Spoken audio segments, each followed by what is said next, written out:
광주 MBC 라디오 칼럼. 라디오 칼럼은 여러 전문가들의 의견을 통해 한국 사회의 방향과 광주 전남의 미래 비전을 찾는 시간입니다. 오늘은 저성장 시대를 살아남으려면 이란 주제로 킹핀 정책 리서치 오승용 대표와 함께합니다. 글로벌 투자은행인 크레딧 스위스가 펴낸 2019년 글로벌 부 보고서에 따르면 인구를 고려한 성인 1인당 부는 2017년 말 7만 460달러에서 지난 6월 말 7만 850달러로 0.6%포인트 성장하는 데 그쳤습니다. 인구 증가를 고려할 때 부의 증가세가 거의 멈춘 셈입니다.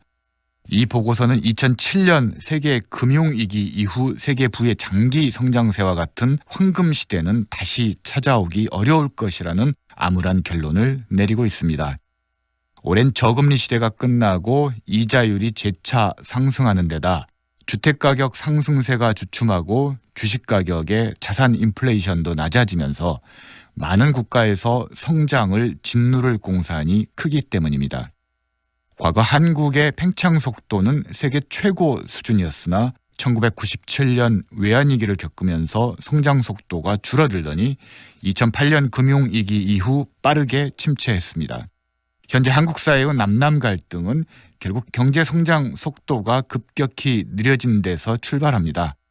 갑자기 저성장 사회로 전환하면서 급브레이크를 밟으니 고성장 사회의 관성과 중력이 충돌하며 흔들리는 것입니다. 수축사회니 지방소멸이니 하는 말이 그냥 나오는 게 아닙니다. 저출산 고령화로 생산 가능 인구가 감소하면 경제 성장률 하락은 불가피합니다. 저출산 정책이 성공을 거두더라도 그 효과는 20년 후에 나타납니다. 이민 확대와 교육 개혁을 통해 노동의 양적 증대와 질적 향상을 도모해야 합니다. 투자 환경을 개선하고 노동시장의 유연성을 높여 외국 자본을 끌어들이고 국내 자본의 유출을 막아야 합니다. 한계 기업의 청산, 가계 부실대출 정리, 공공부문 개혁, 노동시장 개혁, 복지제도의 재구조화 등이 성공적으로 추진될 때 내수가 살아나고 생산성이 향상되고 일자리가 창출되는 선순환 구조가 정착될 수 있습니다. 그런데 이와 같은 새로운 경제 시스템을 구축하기 위한 개혁은 국민에게 큰 고통과 인내를 요구하고 반발을 불러옵니다. 그러나 어려운 만큼 솔직해야 합니다. 선거만큼 국민과 대화하고 타협하기 좋은 기회도 없습니다. 정책 선거가 별것 아닙니다. 지도자가 되려는 사람이라면 우리의 지역과 국가의 미래를 위해 우리가 희생하고 인내해야 할 것을 솔직히 이야기하고 양보와 상생을 이야기해야 합니다.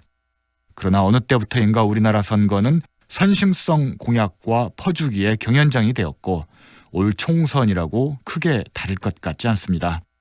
누군가 이런 퍼주기 공약에 남발의 제동을 걸어줘야 하는데 외환위기와 같은 현실의 무자비한 교훈을 얻기까지는 기대 난망입니다. 그래도 4월까지는 저성장 시대를 탈출시킬 예비 지도자들의 솔직한 고백을 기다려보겠습니다. 고도를 기다리는 심정으로 말입니다. 오승용 대표는 데이터 분석에 기초한 명쾌한 정치 평론가로 알려져 있으며 현재 빅데이터와 정책 솔루션을 개발하는 킹핀 정책 리서치 대표를 맡고 있습니다.